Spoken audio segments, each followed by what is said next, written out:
Your neighbor. And this has to do with a story that's in our news. It happened on Saturday morning, right? But we have it in the news. And it's about a woman who was arrested for alleged child trafficking just close by in the Ozoba area of Port Harcourt metropolis. When I said close by, I mean close to where we are here in Rumosi. Now, eyewitnesses, who saw what happened, said the woman was arrested on Saturday morning. Now, they also said several children had been living in the compound with this particular woman. And a lot of questions, really, that you could be asking right now is how come they were living there with this woman and a lot of kids were coming and going and nobody raised an alarm. Nobody thought something was really wrong with this movement. Well, let's hear what they said exactly. All right, take a listen. Doing a child trafficking, picking people's children from church, from different communities in Rivers State. They actually arrested the woman, took her away, not until a call were made. So Ozoba police station has to be involved. They actually took the rest of the children to be in their custody. Police that came, they said they came from Akwa Ibom police headquarters. They said they suspect a woman for child trafficking. When they came, they asked me, the woman was even with me there. Since 2 years that this woman has been here, the children that stay in this house almost 200. Going and coming. Every night I will not sleep. Beating mortar till today that they came to arrest them. Okay, well, the police in Rivers State are yet to speak on this. Okay, well, to continue in this light, we have to have a conversation about this. We're looking to discuss, what's that plenty English I put there? Community security, enhancing community security in neighborhoods. And of course, we have a security consultant and criminologist, Ukechi Smith-Dibia, joining us for this conversation via the telephone. Good afternoon to you, Mr. Dibia. How are you doing today? I'm fine, thank you. Okay. I hope you can hear me. You're welcome. Okay, so first of all, let's start off this way, right? Usually there's this thing about building some kind of vigilance and trust within a community. Are you using an earpiece? Sorry? I'm asking if you're using an earpiece. I'm getting a call back here. Is your radio on? Something is interrupting this. I can hear you clearly. I think it's earpiece, but I'm fine now. Okay. Go ahead. Okay. So I was asking, first of all, I'm still getting a call back. There's an echo.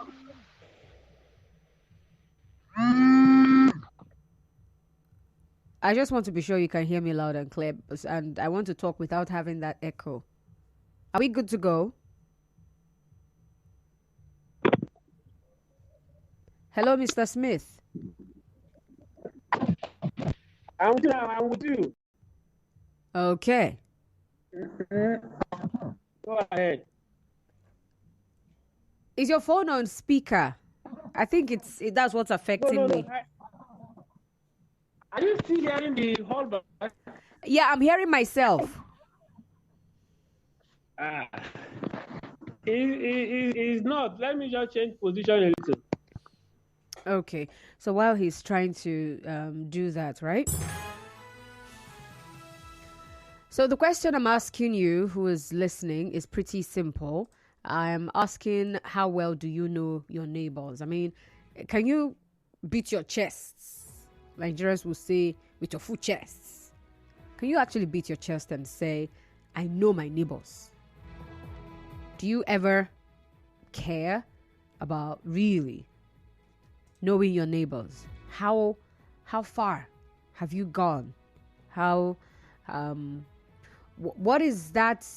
Maybe if there is even anything that's put in place in your neighborhood to ensure that people know who is who or who lives in that environment? Is there anything like that?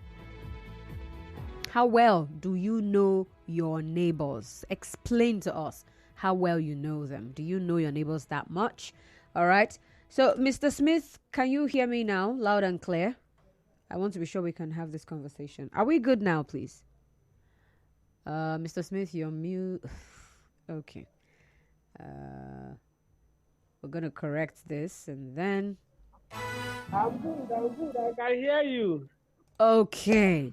So I was asking you a question about building community vigilance and trust. And so I'm asking for people in a particular neighborhood, maybe a street, a close, a drive, whatever it is called these days. How can they make sure that everyone who lives on a particular street are accounted for? Yes, I believe you can still hear me. Yes, I can. Okay, fine. Welcome once again. My name remains Ukechi Smith-Dibia. Like we used to say, security we say is the bedrock of every nation. As such, security is the responsibility of everybody. It is not just the responsibility of the law enforcement agents, it is the responsibility of everybody. Most times when incidences like this happen, I ask myself, what are we doing? How did we get to this point? A point where we no longer care about our neighbors. Because in security, they say if you see something, you say something. I don't want to comment on the incident that happened because it's still in the under investigation. But looking at the background of the information and how it happened, somebody said that the children were not allowing him, uh, rest. As such, that tells you that a particular person, can you hear me? Yes, I can. Can you hear me? That tells you that a particular person actually knows and is aware that something illegal is happening in that place. So, number one, uh, it is the responsibility of us, neighbors, to know themselves. And where we have failed in that responsibility, then it means that there is a serious challenge. As such, there is a serious challenge. So what that means is this. What that means is that the citizens' responsibility had reduced drastically. Ordinarily, once you notice that, as a neighbor, what are you supposed to do? You're supposed to report to the law enforcement agent. In fact, in Ozoba, what the government has also failed to understand is what we call urbanization. And as such, there is a massive urban development in Ozoba area. And that means that crime will always breed in that area. So it is the responsibility of the community leaders. It is the responsibility of the neighbors. It is the responsibility of the community policing to know who and who is residing in a particular community. Now, if you want to rent my building, an apartment, I should be able to know first, as the first point landlord, to know who you are. I should also be able to know who is shorting you. And after that first charge, I should be able to proceed to or recommend you to the community structure where you have the CDCs, the vigilantes, and probably the council of chiefs to also have their insecurity that we do this to reduce crime. But these things we see does not happen. We are just on our own to the extent that Ms. Constance, I tell you, if you're driving and something happened to you on the way, nobody comes apart from accident. In fact, if there is accident, people will even come to see how they will extort, probably remove one or two valuables from you. But if it had to do with kidnapping, I have witnessed each incident where somebody was kidnapped, and at that point in time, they were just dragging the person in the car. People were driving past. Nobody stopped. By the time I could stop to even check they've left. So the society have gotten to this extent of decay where we no longer know and be our brother's keeper. Now, what are those points that we need to do for crime prevention? We have strategies that we could adopt to prevent crime as regards knowing our neighbors, and as such reporting to the law enforcement agencies. Number one, I think, is just as little as when you see something, you say something. All right, Mr. Smith, could you please hold that thought? Let's go on a commercial break. We'll be right back. Nigeria Info.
Community security in neighborhoods, and I'm still asking you to tell me, how well do you know your neighbors?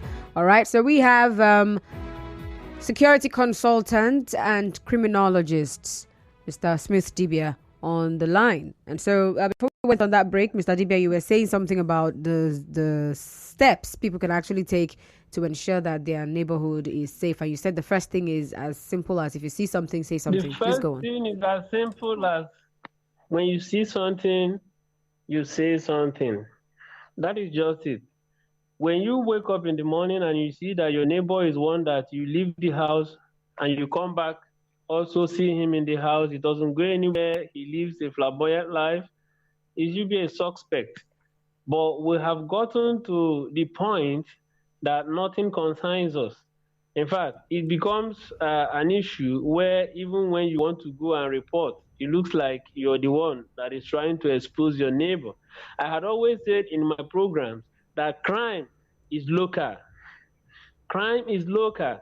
Crime happens in a local area. It happens in a community. It happens in a family. It happens. So crime is local. As such, people committing it are also locals that we report to the law enforcement agent. Number two is just what I have as social cohesion.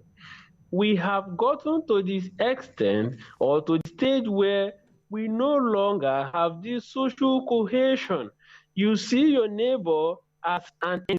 Okay, a strong community bond can deter criminal activity by creating a less favorable environment for criminals. So social cohesion is one, like every independent of what the compound or people should together have this to ask your neighbor, how are you today? How has it been? As such, who will know?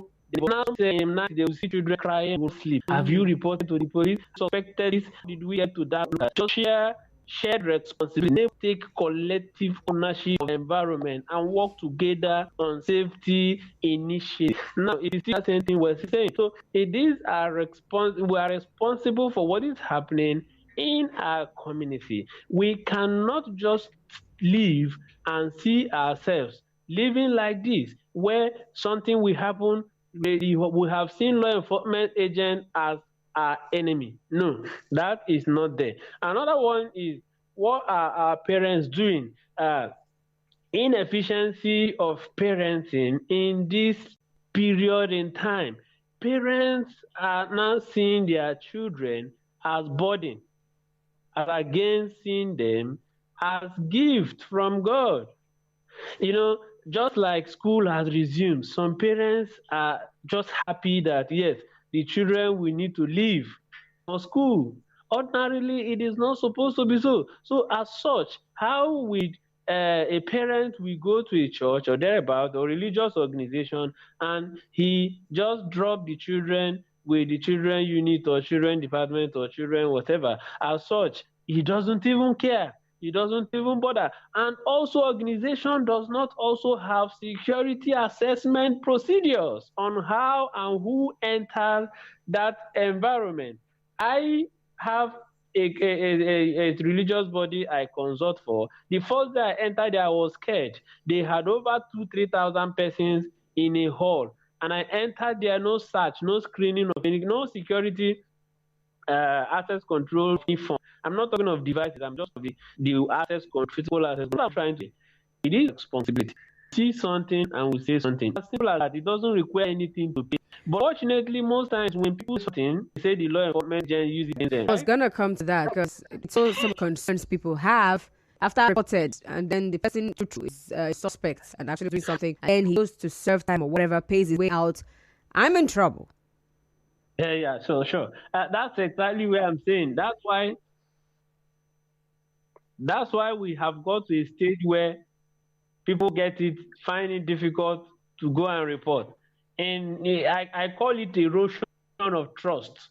People are now being disillusioned because each time they go to report a particular incident, according to them, to the law enforcement, most times it turns against them or boomerangs against them. I don't have it as a fact, but I've had it over and over, and that has brought this erosion of trust between the civilian and the law enforcement. But let me also encourage us that when you have an issue that you need to go and report to the law enforcement, what you do, walk to the station. Do not report to the rank and file. Ask for the senior officers from SP and above. These guys, when you report an issue to them, they will definitely protect your identity. I can assure you across board. So that issue of when you walk into a place, you just report to the rank and file. Most times, most of them are still in the learning stage of that particular job. Most of them. But when you ask for a senior officer from the rank of XP and above, it's not like you can't talk to any other person. But then ask for a senior officer. I bet you these guys can protect your identity point to point. Okay, as such. So you're saying that the senior officers, they are infallible. I don't know, the senior officers at the position or the rank of XP, they have gone through the procedures. They have gone through training and retraining and that. So as such, they can't stoop so low to try to unveil an identity of a whistleblower. That I think if it happens, it will be 1 in 100. Okay, but I want to encourage the masses to always toe the right of seeing something and saying something. We cannot continue to live like this. Like I have said, you walk on the street and you see this so-called agro harassing an innocent man. Everybody will drive and pass. Okay, nobody stops to say what is happening here. If few of us will stop by to say what is happening, and 3 4 persons park their cars and come down to ask what is happening, I can tell you that these agboro boys in quotes will reduce. But because when they are harassing people, nobody says anything, so they just see it as a breeding ground. Nobody says anything. So what I would security is everyone's business. As such, Okay. as easy as it is, say something when you see it. That is just what it is. Let us have social cohesion where we will stop sometimes and ask our neighbor, how are you? We shouldn't be suspicious to our neighbor being one that will come and harm us, instead of putting eyes to know what does this neighbor do, All right. where So does he go to, and what does he work. okay. So back to something else I would like to find out, because on one hand, you're talking about social cohesion. You are saying, oh, we should be close to our neighbors. On the other hand, you're also saying if you see something, say something. So I'm looking for a way to, where do we draw the balance here? How do I get close to a neighbor, excuse me, who is just trying to mind his business, right? He's not looking for trouble. He just wants to mind his business and just live his life. So how do I get close to this same neighbor while trying to also see something and say something? Maybe he's living a flamboyant life Yeah, well, and he's working from well, home and he doesn't want okay. me to know. It's none of my business. I'm not his family member. That's exactly why we are where we are.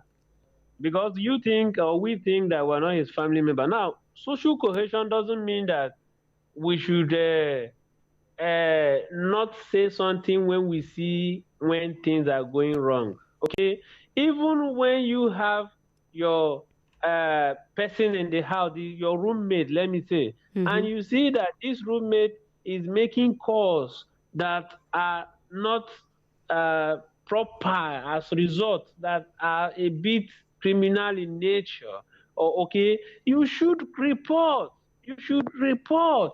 Please, I have my neighbor. You see, most times we live like the whites and we are not behaving like them. Okay, we have this we've rubbed off from them issue that you no longer disturb your neighbor, you don't talk to your neighbor, you just say, neighbor, how are you, morning, morning. You don't Some of us doesn't even know our neighbor's name.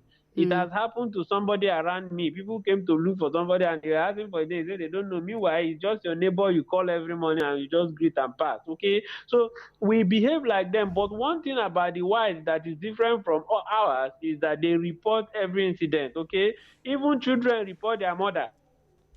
Children report their father. That is exactly the life we need to adopt from them. As much as we have adopted, as much as we are living a social cohesion life, we should adopt that life of reporting people when they commit crime, or when you suspect that they are not doing the right thing. Okay, it doesn't make, because what I'm saying is that religiosity or religion has made us to the extent that you look like, if I report this person, they will say I have committed sin, or probably I have done him evil. No. In fact, it's where you have failed to report that you have even done him evil, and at the same time done evil to the society. Okay, so let us adopt the system that when we can report our mother, we can report our father, we can So, report anybody when we okay. see and notice. Do you know that I was in a bus a particular day and I noticed a particular guy how he was making a call. I didn't talk. We got to a checkpoint. I stopped the vehicle, I stopped the bus, and I said to the law enforcement agent, please, these two boys should come down, search them, and when you're through, they should board another bus. And that was it. They just brought them down. By the time they searched them, they saw small drugs, I think a marijuana or something. And that was how we left. How did I know? I just noticed that they were making calls that wasn't just okay by me. So I have to endure to a checkpoint and I reported them and I passed. So they handled them. I didn't know how the matter ended, but I left. So that's exactly how we're supposed to live But you know, in Rivers. you are a security consultant, so it's not going to be the same thing for every other person. I mean, I'm just trying to get to my destination. They're not calling me. They're not calling my mother. I don't know who they're calling. You see, that is just what we are saying. But it doesn't also, I didn't introduce myself as a security anything. I just stopped the car, and as when the security people stopped the car, I just pointed at these two guys. It's also how it's supposed to be. Okay? It is just this lack of responsibility where we're no longer responsible for security. You see, what I'm still telling you is that security is a lifestyle. We must live like it. Okay, we must live it as a lifestyle. It's just like you finish bathing in the morning and you have to rub your cream, you have to cream yourself. That's what security is. Okay, as you're leaving your house, you're trying to know exactly what is happening. As you're stepping into a vehicle, you're knowing what's happening. That's exactly living a life of security. It's not just it must happen. I remember we've had this incident in Rumekini, I think, Yeah, where some persons were kidnapped in a neighbor and all that, and they yeah, stayed for some time before it happened. I don't know if you remember. yeah. That was last year. We, yeah, that was like around last year or there, but we've had this incident, and we're still having it in Uzoba, and we will still have it. Okay, we've had this incident around the NTA where a student slaughtered the girlfriend and all that and all that. So these things happen. How could these things happen? Somebody slaughtered the person and all that. I know the house might say it's locked and all that, but if we take it as a responsibility of you watching me and me watching you, I bet you we will reduce drastically this issue of not knowing our neighbor. It has cost us a lot, and it's still costing us a lot. Imagine a situation Okay. where the law enforcement agent comes probably in a more violent way to handle that issue. That neighbor that was reporting that children were crying, probably disturbing him, probably would have been also affected because he lives within the neighborhood. But if he had even made a petition and sent to the state investigation command or the bureau, they will definitely investigate that matter. People should learn how to write to the law enforcement agent. People should learn how to do that. But in the case of the government, I blame the government a little. Why I blame them is that the urban development, urban planners of the state, of the ministry, is supposed to plan these areas well, so that as such we should be able to have a data of who is here as at 2024 and who has come in 2025, who has left and who is coming in. This is the responsibility of the urban development. And then Rivers State were supposed to also have what we call command and control line. Okay, we're supposed to have command and control. Now, if there is an incident where I need to report, how do I report apart from walking into the station to report? Which some persons might not, in as much as I encourage you to go, some persons might not have the way to walk in It there. might not be Some persons might not comfortable. even, some persons might not even have the strength, let me say, the morale, to walk in there. But if we have command and control line, okay, if we have command and control line where people, can you hear me? Can you hear me? Yes, I can hear you. Hello? Okay, fine. If you have command and control line, just like where you have 199 or 911, okay, you can stay in your house and report an incident. That is the responsibility of the state. And in as much as I know that some persons are working towards that, it is also the responsibility of the state to see that particular incident, that command and control line works accurately. Like, Okay. Thank you very much. I heard all that you said. Well, let's get to the phone lines, all right? I'm sure you've been listening to Mr. Smith-Dibia, and of course, as a security consultant, he's been talking to us about how we can be on the lookout to enhance security in our neighborhoods. Remember the story I read to you about a woman who was arrested in the Ozuoba area of Port Harcourt metropolis as she was also accused of child trafficking. And neighbors, a particular neighbor said, yeah, kids have been here. It's been like 2 years or so, over 200 kids. And from time to time, I can't sleep. There's a lot of noise coming from the flat. I have reported, I heard him in another station where he was saying he's reported to the landlord.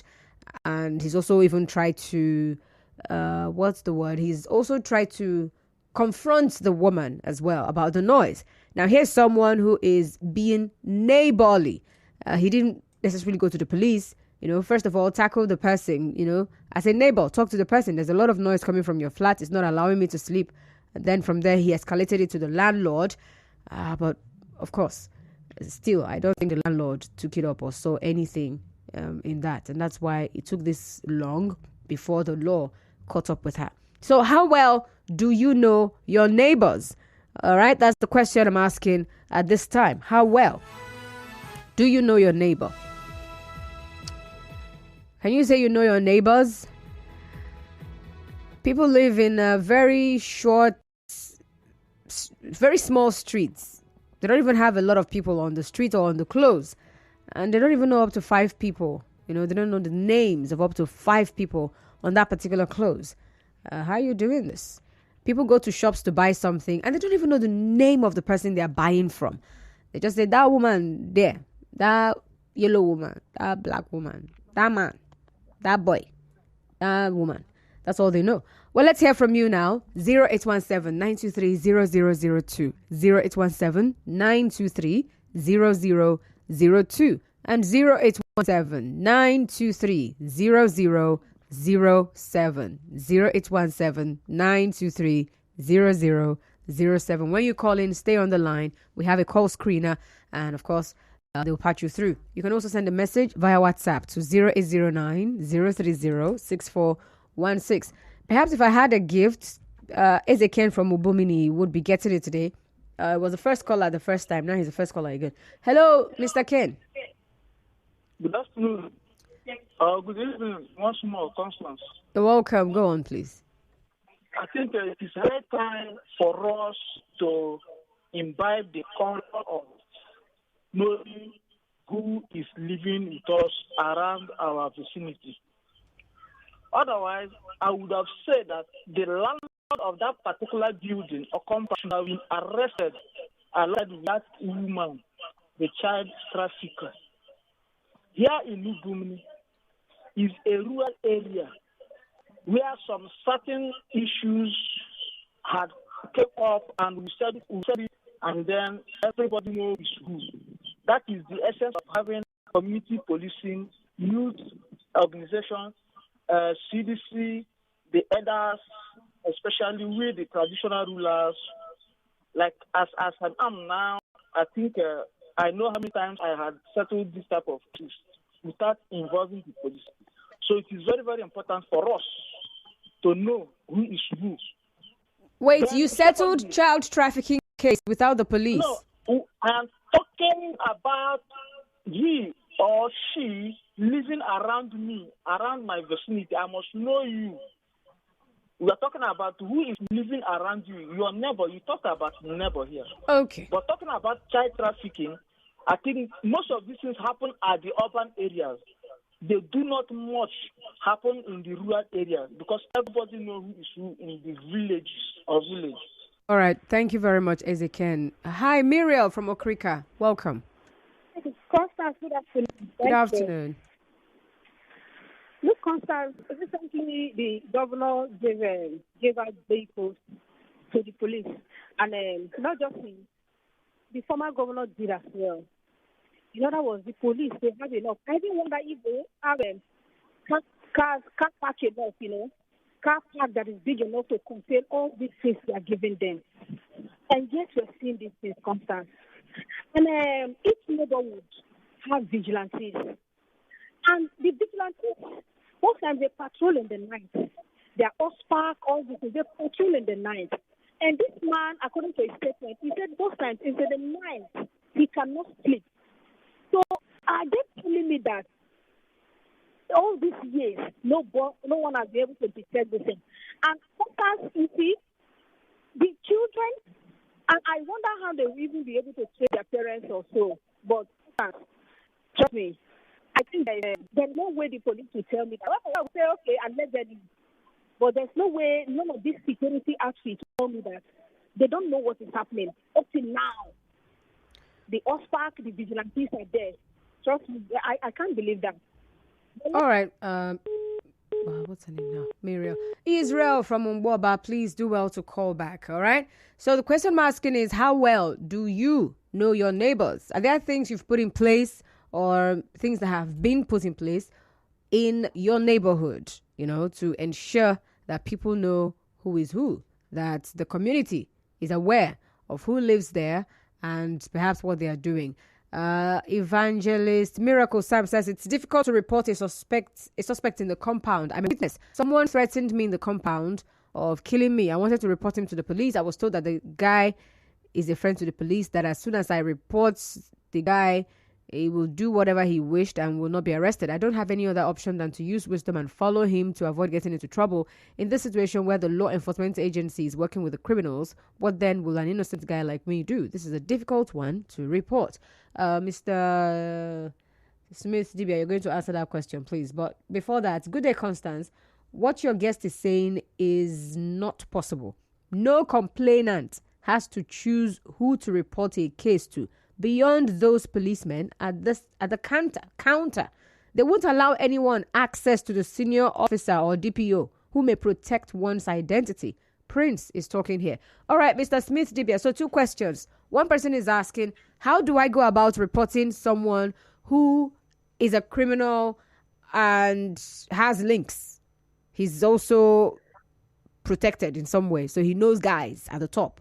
And then the second person is saying, how do you now report to a senior officer like DPO when those ones at the counter will not even allow you to get beyond them? You see, number one is the person that just allegedly accused the law enforcement that some people work with the law enforcement and they have link and that. No doubt, some persons can also be friends to law enforcement, but these guys are professionals. They try their best. Like I keep saying this,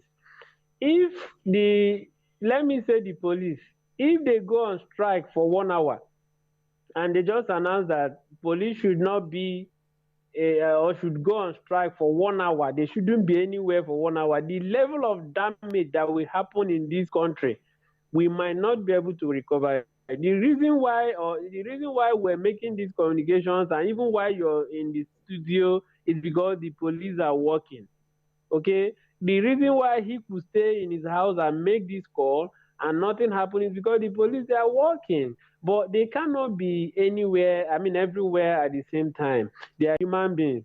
But okay, that is why I'm shifting a blame to the government, because we are supposed to have what we call control command, whereby you can stay in your house and make a call, and that is to be sent to private security firm who will pick up these calls and relate to the law enforcement agent. As such, because there is a bridge between the person picking the call and relating to the law enforcement agent, they will respond, because if they fail, that bridge will have to be the one to work to report them. So as such, that would have been done better.